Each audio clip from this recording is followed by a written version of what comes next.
All right. Thank you, everyone. For those of you who joined and for those of you who joined on time, I appreciate it. So my name is Shelby Vaklu, and I am the founder of Shelby Ventures. I run my own consulting practice as a fractional chief data officer, mostly with small seed and Series A companies. But I'm also an online course instructor. I had my other course on data storytelling, which has gone through more than 150 students in the past year. So welcome to this lightning session about debiasing data. I'm very excited to see that this topic resonates with some of you. So let's get started. And I apologize in advance if the noise of people coming in is some. I tried to turn it off, but clearly I didn't figure it out. Okay. So quick introduction about me. I live in San Francisco. I've been here more than a decade. It's a rainy day in San Francisco today, but these are the logos of a few of my exes. So I was the head of data at Strava, the head of analytics at Komodo Health, and prior to that, I worked at Salesforce, Fitbit, and a couple of other startups. So today's topics are about what does bias in data look like, why is it important, and then some specific principles and tactics that we can use to prevent bias in data. So starting with the basics, what is bias in data? Here I'd say that mostly bias data refers to information that is either it's unrepresentative of the truth, or it's skewed in some very systematic way that keeps kind of showing up. So what happens is that this leads to inaccurate or unfair conclusions when you're trying to analyze or make decisions based on the data, or it can be misleading the consumer in some way. So in all cases, it's not always super obvious that something is off. So you can't just look at data and say, you know what, this is biased data. So here are the very broad types of data bias, and I'm going to go into each one of these, but broadly, the selection, sampling, response, confirmation, and algorithmic bias. And to explain all of these, I'm just going to start with a meme for each of them, which I think helps kind of draw the point out a little bit more. So selection bias, if you went to a stats conference and say, how many people know what a selection bias means? Most people will raise their hand, but they are almost self-selecting into that group. So if you draw the conclusion for the larger population that most people may not know what selection bias is, based on the survey results at a stats conference, that is not accurate. It is not going to accurately reflect the opinions or the experiences of the broader population. Similarly, sampling bias. So this is when you, again, take a sample that is not representative of the entire population. So, in this meme, they have the scenario that say like, okay, like, do you like responding to surveys?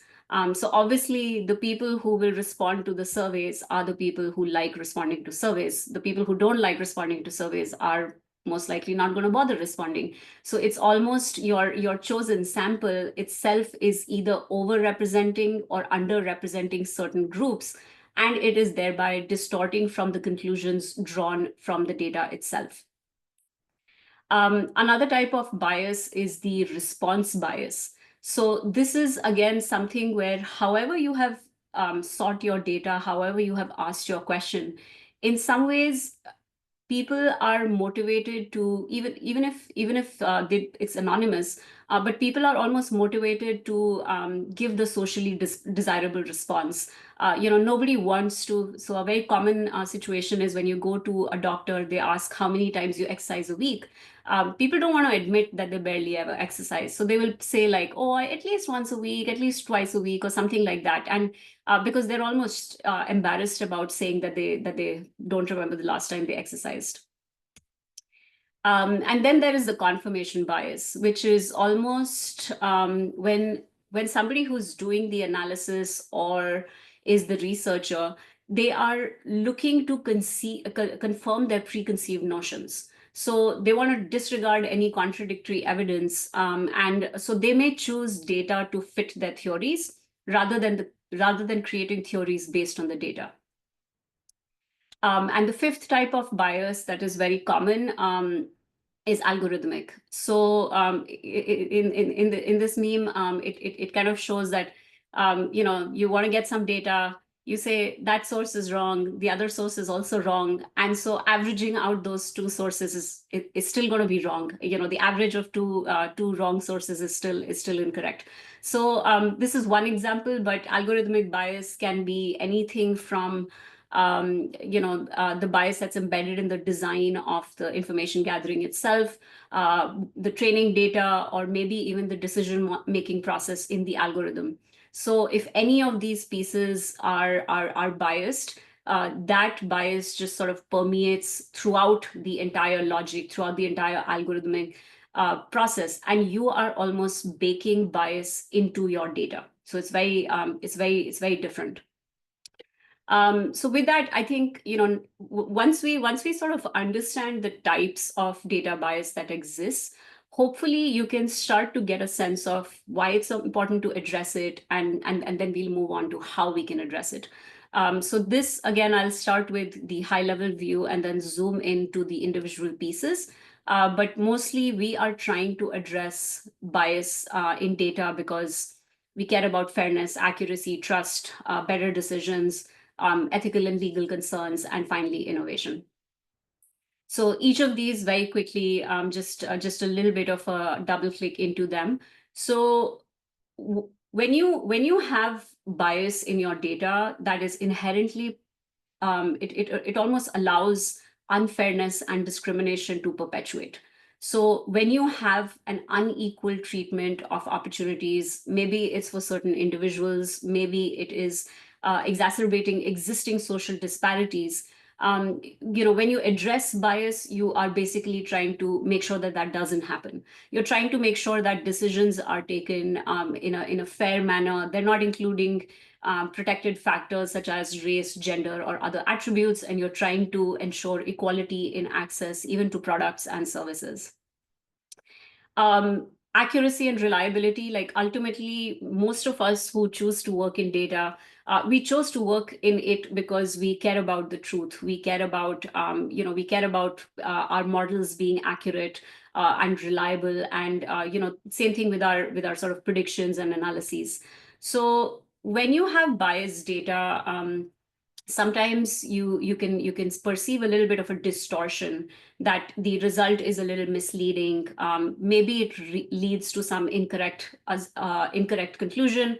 And so when you minimize bias, you're basically improving the quality of the insights that you are able to get from your data. Trust and transparency is super important. So when you lose the trust of your stakeholders, of your partners, customers, general public, it's very hard to get it back. So and bias is one very quick way to lose it, because when people observe that this platform or this product, this company's product that I'm using, I found it to have, I found it to be biased, or like overall, maybe there were some articles that came out that actually this algorithm is a little bit biased. It's very hard to recover from that. So, and sometimes people almost anticipate it. Like they look at a product and they say, well, is this accurate? Like, am I going to be treated fairly?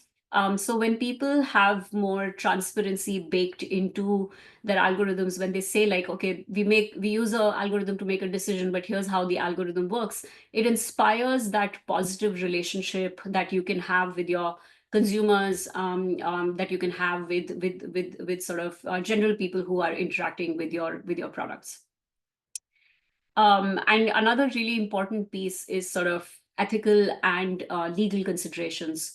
So there are many industries where this is actually it's a requirement. Like you don't get to say like, oh, I didn't realize there was bias baked into my processes. There's actually legal repercussions if you are not following some very, very specific compliance requirements that you have to be proactive in addressing bias in data. For example, housing laws say you cannot discriminate on people on the basis of race, gender, other protected categories. So if you have a housing product, or if you have a healthcare product, and it turns out that you were even factoring that in, like it was one of the features, you're going to be held liable for that. And even if there's not a legal repercussion, ethically, again, you can stand to lose a lot of progress, because you didn't consider that today there's no law for this, but in the future there might be, and you sort of ignored that piece. Decision making. So ultimately, like what we started with, that ultimately we are using data, we are trying to use it to make better decisions. So if your decisions are based on information that is biased, again, it's not representative, it is not, if it's not representative, if it's misleading, it's going to result in outcomes that are not helpful to you. So oftentimes, like as I mentioned, like especially decisions in fields such as healthcare, finance, they affect a large section of the population. And here, here, if you make a mistake here, if you have biased data here, it's not just that somebody's getting an inferior product. It is that somebody might actually be harmed by the decisions that are made based on that biased data. So even as a source of making sure that you're not reinforcing unjust systems, it's important to kind of think about that. And the last piece that I'll say here is innovation. If you have bias in data, it is hard to identify the correct patterns, the correct insights or opportunities that you can use your data for. So if you address bias, you are in a better position to innovate properly, because you are going after the right opportunities. So hopefully, addressing bias in data, hopefully that kind of gives you, if you're struggling with your companies and trying to get them to care about investing in this at a large level, hopefully some of these talking points can help. If anybody wants a specific example on anything that will help you in your company, please feel free to reach out later as well. I can give you specific examples. All right. So with that, let's discuss some basic principles for data bias reduction. So I like to keep these simple, because I always feel like tactics, there's a long, exhaustive list. But let's start with the most basic principle, is that harm is harm regardless of intent. So nobody ever starts out hoping to create bias in data. That's not typically common. Like, bias is typically unintentional, but intent does not matter if the outcome is harmful. So especially when you have real people facing real consequences, you have to be proactive in addressing the bias in data. So always think about your actual product. Think about what happens when you get your product right. And more importantly, think about what happens when you get your product wrong, and think about the harm that is caused. And I think that should give you a good sense of how much you need to focus on reducing bias, because when you think about those outcomes, what does a false positive get you? What does a false negative get you? You are in a better position to sort of work backwards from there and create something of value. So this again brought into sort of three core principles. To not have biased data to begin with, the first thing to do is to use the right data for appropriate problems.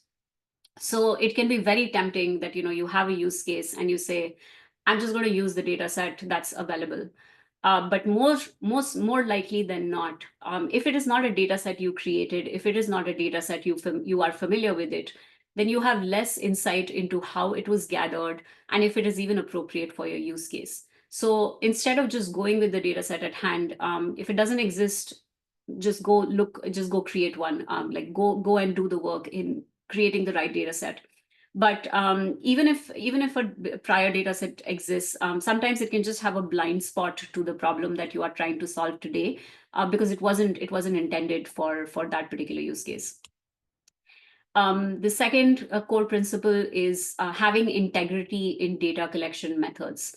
So think about your use case and then again plan out how you plan to collect your data. Are there errors that can be introduced during the collection process? if it's self-reported data, or if it's surveys with ambiguous questions, are there common offenders in the data collection methodology? So similarly, I think one very common example I give is that any study that was done before the pandemic, that is about regular non-pandemic behaviors, oftentimes you're going to find it problematic. Like, if people were surveyed about the likelihood of Zoom catching on, like even 6 years ago, it's very different from what you'd get answers as today. So it's a good way to kind of think about it, like, how can you maintain that sort of integrity? And the last piece here is intentionally checking personal bias. So again, no one is trying to create bias in data, but for us to address it, we have to know our own limitations. That if your data set has something to do with things that you are not familiar with, where you can't see the blind spots, get help. Get people who are experts to weigh in. Try to check your sort of unconscious bias. Like there are checklists that you can sort of go through. That, do I understand the user enough? And so, like, think about where you don't have expertise, and even if you do, like, compare it with somebody else who's in a similar situation. Personal bias is very hard to know, because most people lack that level of self-awareness, and that's not a ding. Like, it's just so it helps for you to actually think about how you can possibly address some of these pieces. So these are the three basic principles to start. They're not the only pieces, but now let's get on to the actual tactics. So again, once we have the principles, hopefully we can start thinking of it in a more proactive and multifaceted approach. Um, and here I'll start with, as we saw during a lot of the examples of the types of data, that the how you collect data itself may have a lot of places where bias can creep in. So specific things that you can do is use appropriate sampling techniques. The data has to be representative of the population of interest. So use random or stratified sampling methods. Make sure you have diverse data sources. You're not just trying to decide outcomes for the world and only using data from North America. And yeah, like, minimize selection bias. If you are collecting data through voluntary participation, and you are worried that there is an entire demographic that might not even answer, then again, like, either don't make decisions for that demographic on the basis of voluntary participation, or make sure you go after that demographic to get that representation. And the final piece with the data collection is, especially when it's in the form of surveys or other questions or something like that, make sure you are checking with people how that question is read. Like, it shouldn't be ambiguously worded, and it should be clear to everyone what data they're sharing. The next stage where you can kind of reduce bias is where you are pre-processing the data. So, you've collected it, and now you're kind of like doing that initial sorting. Here again, have standardized processes wherever possible. In your company, you should have very consistent and transparent methods of how do you handle missing values, how do you handle outliers, how do you handle other data quality issues that may kind of show up. And after doing this, you should also be auditing at a regular basis. That in some of my previous companies, we had like a fixed cadence at which we go and try to look at the pre-processing steps and say, like, okay, how did we expect it to be? How did it actually turn out? This I had mentioned briefly earlier, like feature selection. So when you create a model, you obviously decide to use a couple of features. Consider the social, ethical, and legal implications of what features you include or exclude. And they all have to be aligned with that intended goal. So making sure that you avoid discriminatory features. So, a common example again is sensitive attributes like race and gender. If they're not actually connected to the outcome, you shouldn't be including them. Like, somebody's credit scoring or something should not be based on their race and gender, because those attributes may almost amplify uh, pre-existing bias that already exists in the normal population. So you don't want to perpetuate that bias unnecessarily. This part, like again, the algorithmic design and training, we talked about the algorithmic bias that exists. So training data is a simple one. Like, where is your training data even coming from? Does it represent your desired population? Does it, have some discrimination or underrepresentation almost inbuilt into it? So making sure that you address that proactively, and making sure you go through that through the algorithm itself. Like, how does this algorithm work against different demographics groups? How can you make sure that the design is not incorporating a bias based on something that is not real? Don't make assumptions about something without testing it. And another piece is the actual interpretation and analysis stage. So here I always say that data analysis is rarely a solo sport. It is something where there's a lot of people who can be involved. There's a lot of people who can have a lot of context. And knowing that context, knowing that those nuances can really help you identify potential biases. Like, even if you have an analysis, make sure you actually run that through even somebody who's non-technical, but make sure you explain your process to somebody who's maybe closer to the customer, closer to the product. Those people can then sometimes, when they hear you speak, they can identify that, oh, this part shouldn't be embedded in the design because it is not a given. It's true for 99% of our customers, but it's not a given. So think about that, and also think about, there's specific statistical methods that can help you account for potential biases. So, I mentioned stratification earlier, weighting, propensity score matching. These are all ways that you can try to de-bias something that already exists. And the downstream piece of this is decision making. So when you have decision models, especially that are spitting out that, here's what you should do with something, you have to continuously monitor and evaluate the outcomes of those data driven decision models, and then kind of see that, is there some bias or unfairness that is embedded into them. When you have more transparency, when you have accountability, here also, by clearly communicating the decision-making process, what data you're using, how the analysis is being conducted, it is limiting, it is limiting that unknown, the unknown piece where people just don't understand something, so they don't know if there is bias involved or not. And the last piece, overarching kind of theme above everything else, it really helps to be proactive about thinking about ethical guidelines and philosophies. If you don't have something to start with, it makes sense to seek out experts in this area, ask them to help you do an audit, and regularly use that to review and update your practices. So attend conferences, read up on common things. Hopefully I gave a lot of examples that can help you think about how this applies to your situation. And if you want to, like, any of the stuff that I said, like even a bullet point on any of my slides, like, that's a whole topic on its own.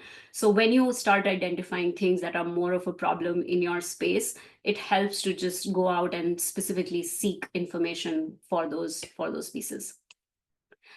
So with that, I will close it with the fact that bias elimination it's almost a never-ending process. It's a little bit of that, you don't know what you don't know, so you're always just trying to be disciplined in how you sort of approach it. But the more you are intentional about preventing data bias and addressing data bias if it occurs, the more you will work towards outcomes that are equitable and fair. And with that, thank you all so much. So this was a lightning session, so it was really quick, but I hope you found the content useful. If you'd like to connect with me, I'm very active on LinkedIn, so feel free to follow me there. You can also reach out to me. You can email me if you have a specific question. I have some additional ways you can get in touch with me on, yeah, thank you. But yeah, I have some ways on you can connect with me on my website. And the QR code will direct you to my data quality course, and it includes a 20% discount. Course is way more interactive. Like today's session was sort of this thing, but it's way more interactive. It includes an optional project if you prefer hands-on learning. And if you have coworkers who would like to sign up together, I can also offer additional discounts for a group. So feel free to get in touch. If you I will stick around for a few minutes after this. If feel free to drop off if you have to go, but if you have a few questions, happy to stick around. But otherwise, thank you so much for attending. I really appreciate it.